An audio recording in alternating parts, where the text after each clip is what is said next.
नमस्कार दोस्तों, राधे राधे। आपका हमारे चैनल यूट्यूब पर स्वागत है। आइए, मैं अपने चैनल पर हिंदी पढ़ा रही हूँ। हिंदी में मैंने अलंकार समाप्त कर दिया, अलंकार वाला चैप्टर पूरा समाप्त कर दिया। देख लीजिए, मेरे वीडियो पढ़े हैं, प्लेलिस्ट में देख लीजिए।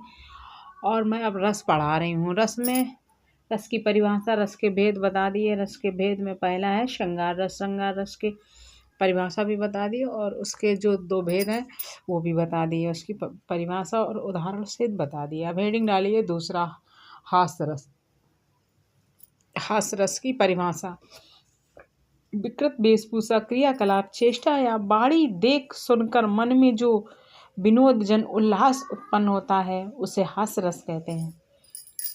इस प्रकार इसकी परिभाषा लिखिए। विकृत वेशभूषा, क्रियाकलाप, चेष्टा या वाणी को सुनकर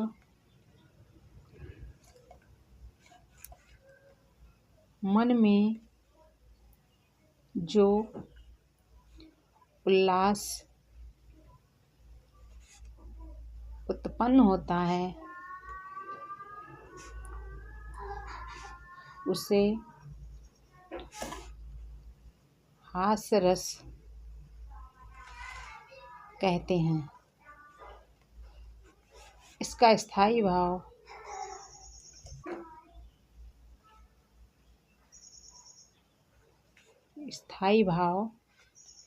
हास्य है।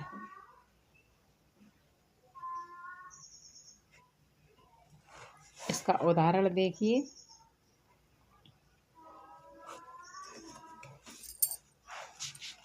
जेहि दिस बैठे नारद फूली, सो दिस तेहि न बिकोली भूली।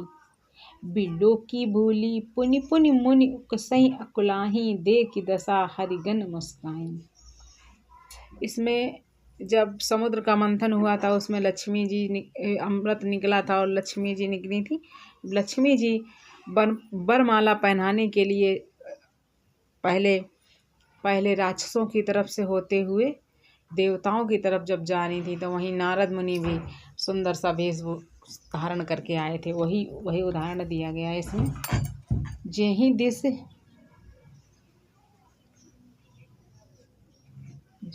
दिस बैठे नारद फूली, सो दिसी तेहि न बिलोकी भूली।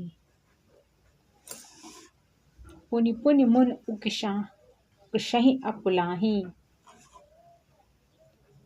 पुनि पुनि मुनि उकसहि अकुलाही, देखि दशा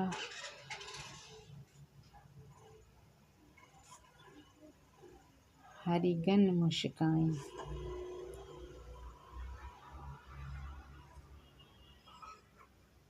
इसमें जब लक्ष्मी जी वरमाला पहना रही थी तो जैसे ही वो आगे बढ़ती जाती, नारद मुनि उठकर इधर से उधर बैठ जाते आगे, ताकि वो मोहिनी रूप धारण किए थी तो उन्हीं को वरमाला पहना दें। इसलिए और सभी देवतागण सब जानते थे तो वो उनको देख देख के हंस रहे थे।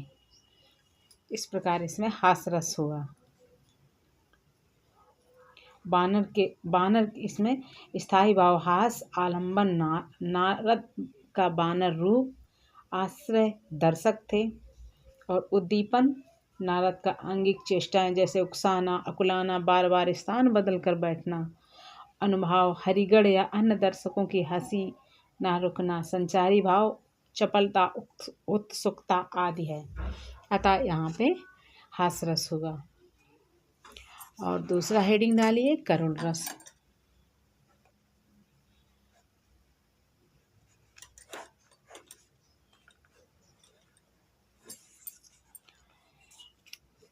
करुण रस में दुख या शोक की संवेदना बड़ी गहरी है और तीव्र होती है। यह जीवन में सहानुभूति का भाव विस्तृत कर मनुष्य का भोग भाव से घना भाव की ओर प्रेरित करता है। करुणा से हमदर्दी, आत्मीयता और प्रेम उत्पन्न होता है, जिससे व्यक्ति परोपकार की ओर उन्मुख होता है। इष्ट वस्तु की हानि, अनिष्ट वस्तु का लाभ, अप्रिय का चिर वियोग, अर्थ हानि आदि से जहाँ शोक भाव की परिपुष्टि होती है, वहाँ करुण रस होता है। करुण का स्थायी भाव शोक होता है। अतः इसकी परिभाषा लिख लीजिए आप। किसी प्रिय वस्तु की हानि,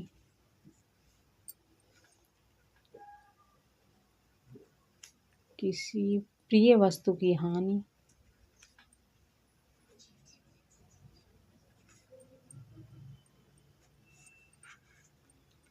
या वह प्रिय का चिर वियोग,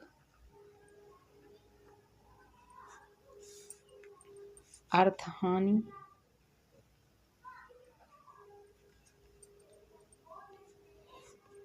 आदि से जहाँ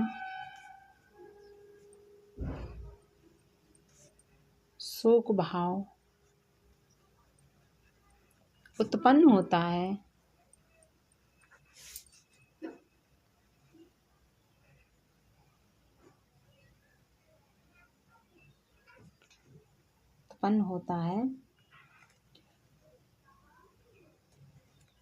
वहाँ करुण रस होता है।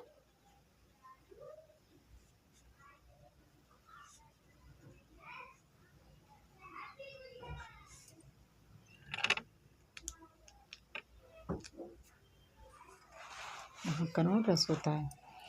इसका उदाहरण देखिए आप।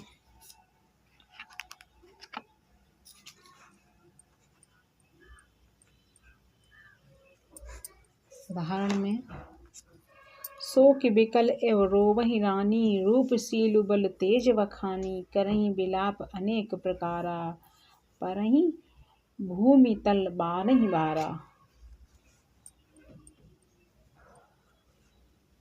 शोक बिकल एव रोवहि रानी,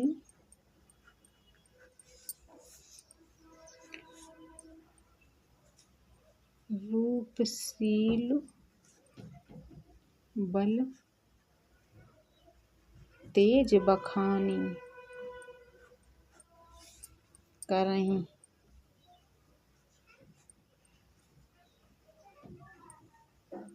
विलाप अनेक प्रकारा,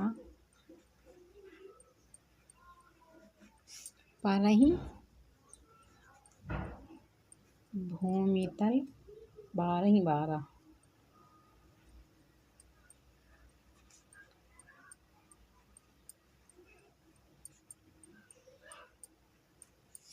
यहाँ स्थायी भाव शोक, यहाँ दशरथ आलम्बन है, रानियाँ आश्रय हैं, राजा का रूप, तेज बल आदि उद्दीपन, रोना विलाप करना अनुभाव और स्मृति मोह आदि संचारी भाव हैं। अतः यहाँ करुण रस हुआ। इस प्रकार यहाँ पे करुण रस हो गया। उम्मीद करती हूँ आपको समझ में आएगा। Thank you.